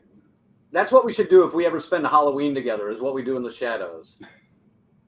You be Jackie Daytona, that guy. Zigzag can be the energy-sucking vampire. Colin Robinson, yeah. Colin Robinson. Hey. And I could be Nandor. There you go. Or Nadia. I could be Nadia on one side and Nandor on the other. Now you're thinking. I was thinking Zach could actually be fucking Jeff, but I was calling him Jesk. Jesk. I love that man. I actually, it's not official and it's not like an official offer or anything, but I got asked to bid as a DJ for a wedding to be held on Halloween this year. And it was going to be like a 10-hour DJing gig doing the ceremony and everything, but the music was going to be all horror music. The theme of the wedding was going to be all horror. Like 10 hours. 10 hours. Yeah. From ceremony to after party. You got to realize my friends are drinkers. They're after party fiends. So this was going to be a long ass after party. So the ceremony itself was probably going to take less than 30 minutes, but that's just because they want to get to the drinking part and the fun part. Dude, I'll be honest, if I ever got married, that sounds like the perfect fucking wedding. But I'm like Gene Simmons. I'm holding out on that shit till I'm damn near 60. Now that okay. Getting fucking rags, I wasn't paying attention to her for the past fucking hour and 45 minutes. Well, keep in mind, I bid that at like $1,600 to do that wedding, and they didn't say no. But they 60 an hour? 1,600. Oh, I was gonna say, fuck, if it's not at least man, that's a long fucking time. It's not at least $1,000, I would be like, fuck you. And it's over an hour drive to get down there, and I'd probably have to spend the night, so I got to get a hotel or B&B or something. So, yeah, there's a lot of extra expenses on this one. But Lorena says, "Hi, Cujo Kitty." So I'm trying to make sure she don't fucking flash her butt over there, really. Yeah, that's some. That gets us thrown off. I'm trying to figure out what asshole this one's going to sleep on in March. Yeah. Just wait until you wake up. She's got it planted right on your face. Huh? Just wait until you wake up in the middle of the night and it's planted right on your face, right on your forehead. Oh. Like a wet dart. I don't want to abuse animals, but she was getting shoving away from me. All right.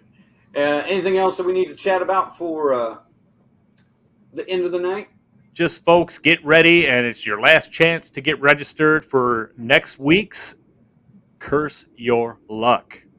Mm-hmm. It's coming back, and we're going to do it again. We need contestants, so please visit the page and submit your request. Just put it in the comments. I want to play, and we'll put you in the drawing. We got a handful that have signed up for the drawing, but we haven't chosen any yet. We don't have any members though that have signed up. I noticed that. That's fucking members, man. They're getting too uppity to want to play with us anymore. Like I know, like Tanya doesn't want to be on camera, so she's out. But and I know we've had a few. Christy works fucking earlier than I do. Right. So she wouldn't be able to do it. I get that. Right. But, Maybe if Christy's out there watching, and she's been on, but it's been a while. It's true. No, I can't. We got to get some of the others. Dave, if he's available. I think actually he may be one that said he would. S. Michael, we got to get S. Michael in there. Oh yeah. Corey, I think, has got some stuff going on. He was one of our early members. I think he was like the third one to sign up with us. He's laying low. Haven't seen him in a while. Yeah, I reach out to him on email every now and then. I think he disavowed all his social media for a little while. I understand. Because shit got weird for a while. I would say Angelo would be a good contestant, but he's too busy making those beautiful ass tables I would love to have. Dude, some of that shit they're making it's unreal. It's fucking beautiful. Yeah. We'll see. He's still wanting to paint. He's still painting. He's trying to juggle both. Yeah. All right. Well, coming up, like Ziggy said, next week is the game show. Later this week, let's see if I got a list here for you. On video on demand tomorrow, Hell is Empty drops on March 1st. I don't really know anything about this. That's awful just based on the title. Yeah. The Thursday on Shudder is The Scary of 61st. That's coming out. And then Friday, you have looks like something called Fresh on Hulu, and Take Back the Night on video on demand. So that's what's coming up later this week in horror. And then Curse Your Luck on next Monday. Oh yeah, nice. S. Michael, that's not funny. That is fucking hilarious, actually. But I gotta see what he said. S. Michael says y'all should hit up Tommy Click. I think he's found himself another show because he's just not been around here at all. It used to be several messages during the week, and so I hope all is well with Tommy, but I don't really know what happened to him. Yeah, not sure, but we'll I'll check on him. Fuck. Yeah, I like how you were like, oh, just several messages in a week. I'm like, a week? I got several a day. Go fuck yourself. hey, who's the nice guy answered him about KFC chicken, original or extra crispy? This guy. I know, I'll pet you. Shit. Demanding little fucker. Ziggy, send him out for the night. Wow, man. That went, about what I expected tonight. Music and horror movies, it's just the cheese comes in blocks with this kind of stuff. So I thought it was cool, though, and I thought the lists were all pretty good, even Cranks. So, But, hey, man. Fuck yourself. I'll just say, been working on some Zigzag Zone stuff, put together a little Hall of Fame video, just kind of honoring just a place. Since the Oscars, the Academy Awards, all this bullshit doesn't get mentioned and there's no love for our people, we're going to change that. So I don't know how big it's going to go or what it's going to do. But I got my boys here. We voted just blindly. We put some categories up and we developed our first, we did 3 winners, 3 runner-ups, going to go in the Hall of Fame, but you'll be able to watch the ceremonies very soon here. Coming soon. All right. Colonel, what do you got to say tonight? Let's not ever do our top 5 rock and roll horror movies again. I greatly appreciate that. This subject topic fucking sucked. But, hey, it was still fun to do it. Again, if you haven't seen Studio 666, please go see it. You don't have to see it in the theater. You can fucking rent that fucker when it comes out. You'll be fine. So, like I said, this movie is going to be a fucking cult classic in 10 years from now. I guarantee it. Mm-hmm. Really looking forward to Curse Your Luck next week. I am not playing. I am now a judge next week. So I'll put my fucking Venmo link to our contestants prior to the show. Kat, you gotta get down. No. Huh? No. Yeah. Shit, it's called a side hustle, baby. You gotta get some money. And for people who are still watching, because I know you're, Colonel's Crypt, man, a good thing I'm thinking about a part 2 that I'm going to do, which is why I kind of asked these guys, hey, this link I use doesn't work anymore. I need your help. I can't remember when I did a Colonel AMA, what you might have said, but I didn't realize 2 years ago was about the time I released the commercials from our sponsors. And I think our sponsors are getting a little pissed off that we haven't mentioned them in 2 years. So, yeah, give me your commercial ideas because I am drawing a blank other than the ASPCA one. I need 2 more. Colonel's Crypt needs to make a return. It has been requested for a while now, and I think it's time. I don't say work's slowing down, but it's not. But it's all right. And on that bright note, don't get sick. Wash your dick. Don't smell like a Scuba Steve. Use Summer's Eve. All right. Again, thanks for tuning in, everybody. Thanks for chiming in with your top 5 list and thoughts on Studio 666. We hope you enjoyed the show. We will catch you next week with Curse Your Luck, with 4 contestants battling it out for the Never Hike Alone Ghost Cut prize pack featured here. You get a Blu-ray, you get a poster, autographed poster, by the way. And yes. Probably a t-shirt from us as well. So stay tuned for all that, and we will catch you next week. Last thing I want to say, thoughts to anyone over in the Ukraine area. Fuck Putin, and have a good night. We'll see you next week. Woo!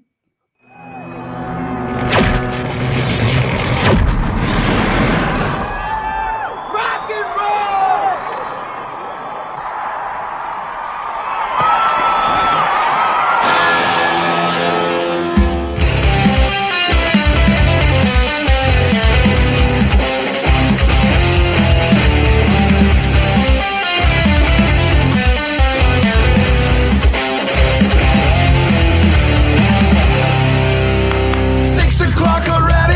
Just in the middle of a dream, I was kissing Valentino by a crystal blue Italian stream. But I can't be late, 'cause then I guess I just won't get paid. These are the days when you wish your bed was already made. It's just another manic Monday. It was Sunday, 'cause that's my fun day. I don't have to run day. It's just another manic Monday.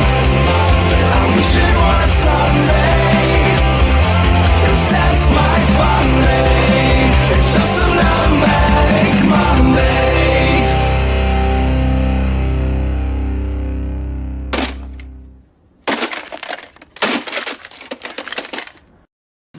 Morte on Sandre, amen. Amanus on Sandre, amen. Cygnus on Sandre, amen.